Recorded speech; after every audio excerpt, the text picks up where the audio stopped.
Hey Pokemon fans, it's TheJWittz here with another episode of The Toy Shop. In our very first episode, we took a look at some of the X and Y toys that were being released in the States and over in Europe right alongside the release of the game. And while it has been totally awesome to have the game and have merch right when X and Y has come out alongside the rest of the world, it's still really interesting to see some of the stuff that other territories get. In particular, Japan. So today, with the help from Pokevault.com, I've got some of the stuff that you can import from Pokémon Centers in Japan. Let's check it out. So starting off, we have the Pokemon plushes. There's actually 13 of them, so pretty extensive. Got a good mix from Pokemon from the very beginning and Pokemon that you find in the early game of X and Y. So starting off, we've got the Kanto trio. You can have been introduced to them or have gotten them early in the game from X and Y. Either way, they're in a whole bunch of prevalence now. They mega evolve. As always, they've been adorable. At the back here, some people have been asking me, I've shown these a few times before. Those are from fangamer.com, these posters that I have here.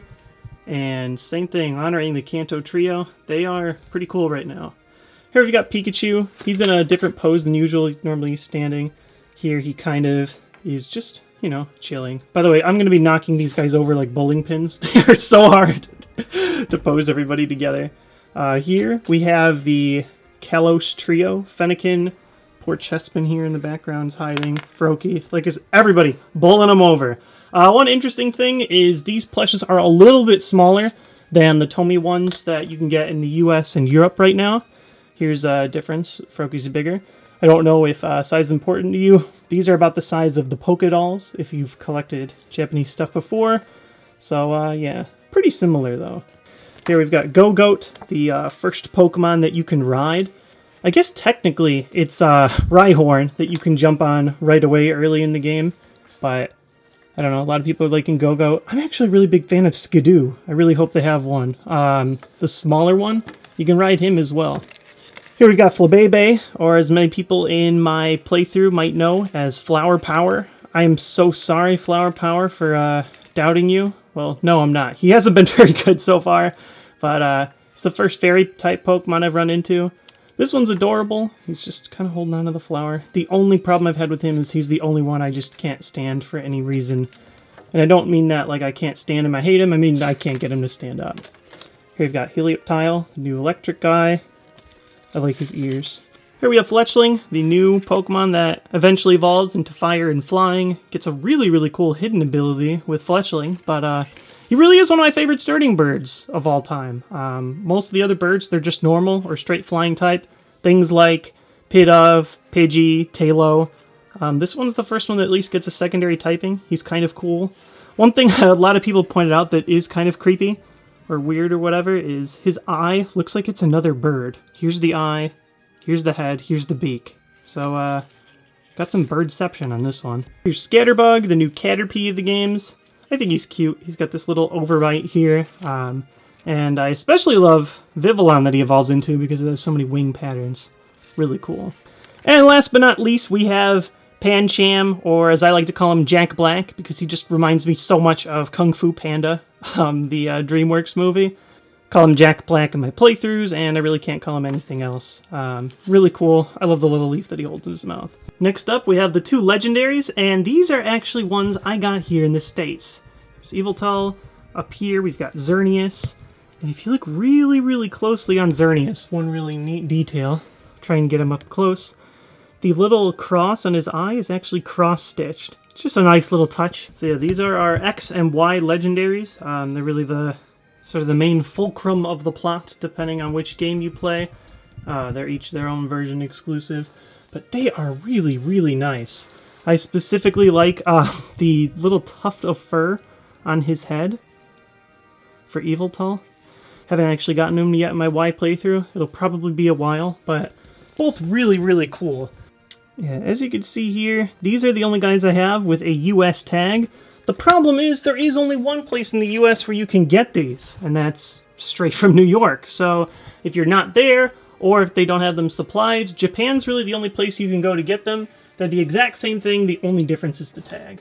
Next up, we have a case for X and Y for, this is the Nintendo 3DS LL, that's just what they call it in Japan. Same as our 3DS XL, But this same pattern also exists for the normal 3DS. So let's open this up, show you guys how it works. I have admittedly already opened this and tested it, and it's adorable.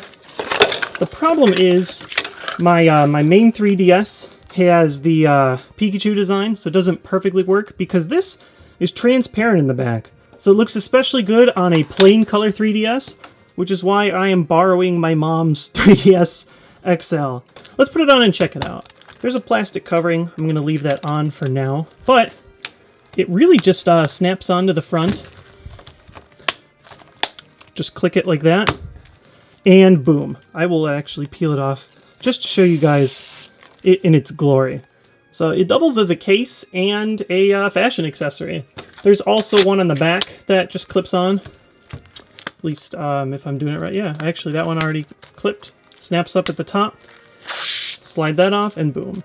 So yeah, not only do these look really, really great. I really wish we had these in the US, but you gotta import them. Apparently we have the browser open, but man, navigating it, boom. Just looks really, really cool. There's a couple different designs. This one in particular is my favorite. I love the transparent background. I love these guys. I just like the design around them and totally recommend it. Here we've got a selection of charms, both the starters and the legendaries. And these ones are interesting in that they are ones that you can use as regular charms, as well as something that you can put into the headphone jack of your phone. Let's go ahead and open Froakie up and see how it works. So for Froakie, we've got 3 pieces. The headphone jack, which you can put into your cell phone or something like that. This end, which you clip like this. Just hold the clip out, snag it, boom, he's good there. And you can do 2 things. You can thread it like a normal charm, both the DS and 3DS. They have a little end on the end here that you can thread through for charms. I tried. I can do it when I don't have the camera. It is impossible to focus the camera and get it through, especially when you have big hands. But basically, you thread it through here, put the entire thing through, pull out, and boom. Froakie can go wherever you go on your 3DS, or any of the other characters. So with the headphone charm, what you want to do is take this small end and put the looped end through. Just like the 3DS, this is a lot easier said than done, especially when you're trying to get it focused and with the camera. But boom, we've got it. Whoop, put it through there. And then if we take the whole thing, throw it through the loop, it'll make a quasi knot that basically just holds the end of the charm. And so what you do with here, I got my iPhone here. All you do is you just plug it into your headphone jack. So no, and of course then you would hook Froakie to the end of it, and ta-da! Then you have Froakie in the thing hanging straight from your phone. It's tight, that won't fall out. You have to use considerable force to pull it out. Keeps the inside of your headphone jack clean, and it's another way to add the charm, since there's no charm loop on iPhones. Boo. And if you're not into charms, have big fingers like me and just fail too many times trying to thread them through, we also have regular keychains. These ones, you just hook them to your key. It's as simple as that. No real instructions required. There are a few more designs than the ones I've got listed. I'm pretty sure there's Sylveon for those Eevee lovers. One of the neat things about these, and I will get Froakie out here for you guys. It's always Froakie. They are actually plastic on the outside, but they have the appearance like they're metal. So they look nice, but they're also very, very hard to scratch. I can scratch at the end, but it won't really get any marks on it. So they have a really, really nice finish, and yeah, you just put them on your key. Thanks guys for watching today's episode of The Toy Shop. Everything behind me came from Pokevault.com. I've been using them to import my Japanese Pokemon toys, card sleeves, things like that for over 5 years. And if you use the coupon code TheJWittz, you can get 10% off your full order. It's always really exciting to see some of the stuff that Japan gets. They get a couple of figures different than us, and I just am loving all this new X and Y stuff. There aren't as many X and Y Pokemon as other generations, but I really have come to love some of the ones that we've gotten so far, for sure.